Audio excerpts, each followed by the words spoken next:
అందరికీ నమస్కారం అండి. మనమైతే ఈరోజు మాఘపురాణాన్ని అయితే తెలుసుకుంటాము.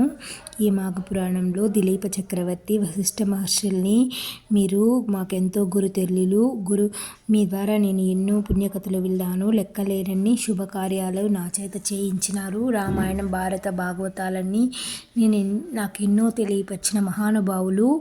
మీరు నాకు మాస మహత్యాన్ని, దాన విధి విధానాలని, ధర్మాలను నాకు ఇంతవరకు చెప్పలేదు. కావున మీరు నా యందు దయతలచి ఈ మాఘమాస మహత్యాన్ని, ఆ మాసంలో చేసే విధి విధానాలని, ఈ ధర్మాలని, మాఘమాస విశిష్టతలని వివరించండి అనేసి అయితే దిలీప మహారాజు వశిష్ఠ మహర్షిని వేడుకుంటాడు. అప్పుడు దిలీప చక్రవర్తి, నీ కోరిక సమంజసంగా ఉన్నది. మాఘమాస మహత్యం ప్రతివారు తెలుసుకోవాలి. ఎప్పుడు ఎల్లరూ మాఘమాస మహత్యాన్ని తెలుసుకుని తరించాల్సిందే. అయితే నాకు తెలిసినంత వరకు ఈ మాసంలో ఈ మహత్యాన్ని తెలుపుతాను. నిజానికి దీని మహత్యం తెలుసుకుంటే ఎవ్వరికీ తరం కాదు. ఈ మాసంలో నదీ స్నానం అత్యంత పుణ్యఫలదాయకం. ఈ మాసంలో నదీ స్నానం చేయవల లభించే పుణ్యఫలం మరి ఏ యజ్ఞయాగాదులు క్రతువులు చేసినానూ లభించదు. ఈ మాసమనందు మనుషులు చేసే నదీ స్నానం వలన అత్యంత పుణ్యాత్ములగుతారు. ఈ మాఘమాసం యొక్క ప్రత్యేకతను సంతరించుకొనున్నది. ఒక్క నదీ స్నానం వల్లనే మనుషులు పుణ్యాత్ములై పుణ్యలోక ప్రాప్తిని పొందెదరు. ఈ మాఘమాస స్నానం శాశ్వత స్వర్గలోక ప్రాప్తిని ఇచ్చును. అంతేకాకుండా ఇతర యజ్ఞ యాగాదుల వలె తాత్కాలిక ఫలితం మాత్రమే ఇస్తాయి. కానీ శాశ్వత స్వర్గలోక ప్రాప్తిని పొందవలన మాఘమాస నదీ స్నానం ఒక్కటే తరుణోపాయము. మరి ఏ పుణ్యకార్యం వల్ల ఇది సాధ్యం కాదని అయితే వశిష్ఠ మహర్షి దిలీప మహారాజుకు చెప్తా ఉన్నాడు. దిలీప మహారాజు ఒక ఎన్నో యజ్ఞ యాగాదులోనొచ్చిన పుణ్యాత్ముడు. ప్రజలందరినీ తన కన్న బిడ్డ వలె చూసుకుని మహారాజు ప్రజా సంక్షేమాధ్యాయంగా పరిపాలించాడు. ప్రజలందరి చేత మిక్కిలి స్నేహనీయంగా పాలించడం వలన అతని కీర్తి దశ దిశాలా వ్యాప్తి చెంది నిత్యం ప్రజాక్షేమమే అతని పరమావధిగా జీవించేవాడు. ఒకనాడు దిలీప మహారాజుకి వేట కోసం అడవికి వెళ్ళాలని కోరిక కలిగించింది. అడవిలో మృగాలన్నీ పంట చేలను పాడు చేస్తున్నాయని, ప్రజల ముఖంలో వాటిని చంపి ఆనందాన్ని చూడాలని దిలీప మహారాజు అయితే ఈ వేటకైతే వెళ్ళాలని కోరుకుంటాడు. అందులో మహారాజులు ఎట్ట కోరికనైనా తీర్చుకున్నారు. ఇట్లే దిలీప్ మహారాజు రాజ్యసభలో తన కోరికనైతే చెప్తాడు. ఇంకేముంది, రాజు తలుచుకుంటే అవ్వకుండా పోవడమా? మంత్రి బలమంతా తయారయ్యారు. వేటకు కావలసిన వస్తువులు అన్నీ సమకూర్చుకున్నారు.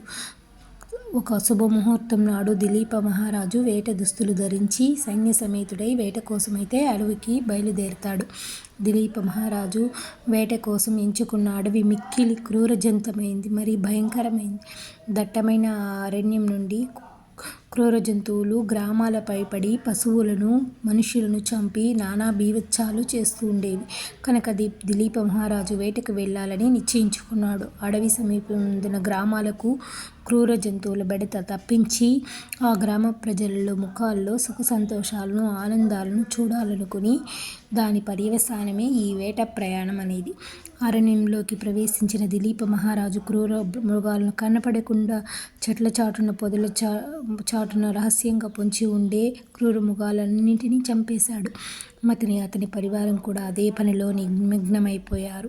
ఈ విధంగా వారు అడవి యందు కొన్ని దినములు లెక్కలేనన్ని క్రూర మృగాలనైతే వధించారు. దిలీపుడు ఒకనాడు ఒక మృగంపై బాణం వేయగా అది తప్పించుకుని పారిపోయింది. దిలీపుడు పట్టు విడవకుండా దాన్ని వెంబడిస్తూ పరిగెత్తాడు.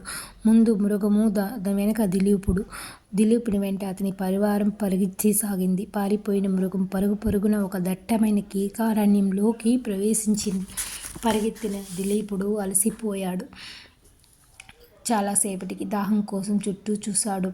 ఎక్కడైనా ఒక సరస్సు కనిపిస్తుందా, నీళ్లు తాగుదామా బ్రతుకు జీవుడా అంటూ దిలీపుడు వెతకగా అక్కడొక సరస్సు అయితే కనిపించింది. కడుపు నిండా అందరూ సైన్యమంతా నీళ్లు తాగి దాహం తీర్చుకున్నారు. అదే సమయంలో కొన్ని మృగాలు కూడా దాహం తీర్చుకోవడానికి ఆ సరస్సులోకి వచ్చాయి.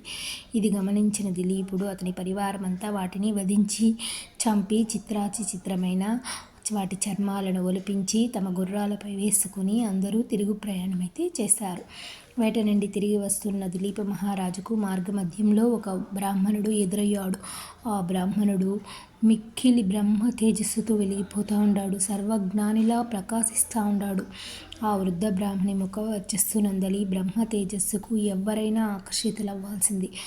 అంతటి బ్రహ్మాండం ఆ వృద్ధుడంతటి ముఖారవిందంతో అలరారుతూ ఉంటాడు.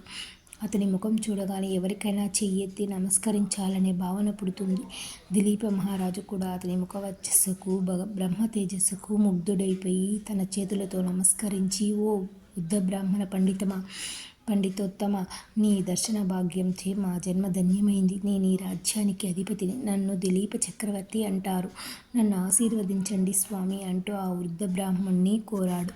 ఆ వృద్ధ బ్రాహ్మణుడు దిలీపరాజుని ఎగాదిగా చూసి, ఇతడు మంచి వానలి ఉన్నాడనుకుని ఇతనికి ఏదైనా ఉపకారం చేయాలని మహారాజా, సరస్సులో ఉన్న నీటిని మాత్రమే తాగి నీ దాహం తీర్చుకుని వెండిపోచున్నావే, కానీ ఇది మాఘమాసమని సరస్సులో నదీ స్నానం చేయాలని నీకు తెలియదా?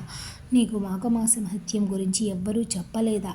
మాఘమాస స్నానం అత్యంత పుణ్యదాయకమైంది తెలీదా అని ప్రశ్న అడుగుతాడు. విప్రోత్తమ, నిజంగా నాకు మాఘమాసం గురించి ఏదీ తెలియదు స్వామి. నేను మృగయ వినోదినే అడవికి వచ్చి చాలా కాలమైంది. అడవిలో ఉండిపోవటం వలన నాకు ఈ విషయం తెలియదు. అయినా నేను రాజ్యంలో ఉన్నచో నా గురువుల ద్వారా తెలుసుకుందుని. ఇక్కడ నాకెవరు విశదపరుస్తారు స్వామి? రాజప్రసాదంలోనున్నచో పురోహితులు చెప్పి ఉండేవాళ్ళు, కానీ నాకు అవకాశం లేదు. కావున మీరే నా యందు దయచలిచి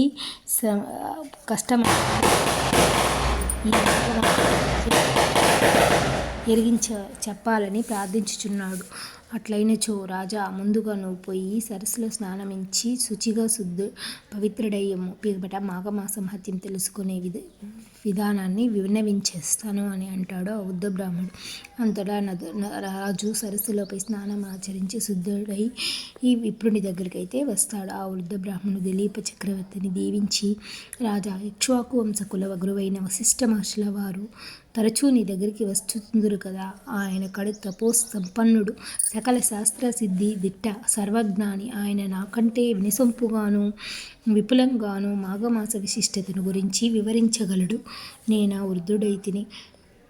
జలసత్వంలో ఒడిగిపోయింది. ఆయన చెప్పినంత గొప్పగా నేను చెప్పలేను. కావున ఆ వశిష్ఠ మహర్షుల ద్వారా మహత్యాన్ని తెలుసుకొను. నేను ఇంకా బహుదూరం పోయి వచ్చేదనని ఆ వృద్ధ బ్రాహ్మణుడు వెళ్ళిపోయాడు. దిలీప మహారాజుకి మనసంతా మాఘమాస మహత్యం ఎప్పుడు విందామా అనైతే కుతూహలంతో అయితే ఉండేవాడు.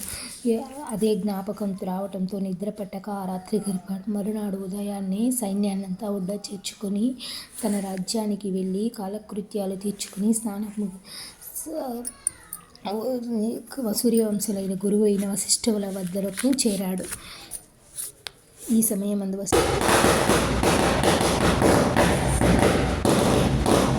నిత్య సపస్సమాధిలో ఉంటారు గురువుగారు. వారి రాగయుక్తం. ఈ వీడియో నచ్చిందంటే లైక్ చేయండి, సబ్స్క్రైబ్ చేసుకోండి. Thank you for watching. వశిష్ఠుల వారు ధ్యానంలో ఉండగా దిలీప మహారాజు స్వామివారికి ధ్యానభంగం కలగకుండా వేచి ఉండి కూర్చుంటారు. కొంతసేపటి తర్వాత వశిష్ఠుల వారు లేచి, ఏం దిలీప మహారాజా, ఎప్పుడొచ్చావు అని అడుగుతారు.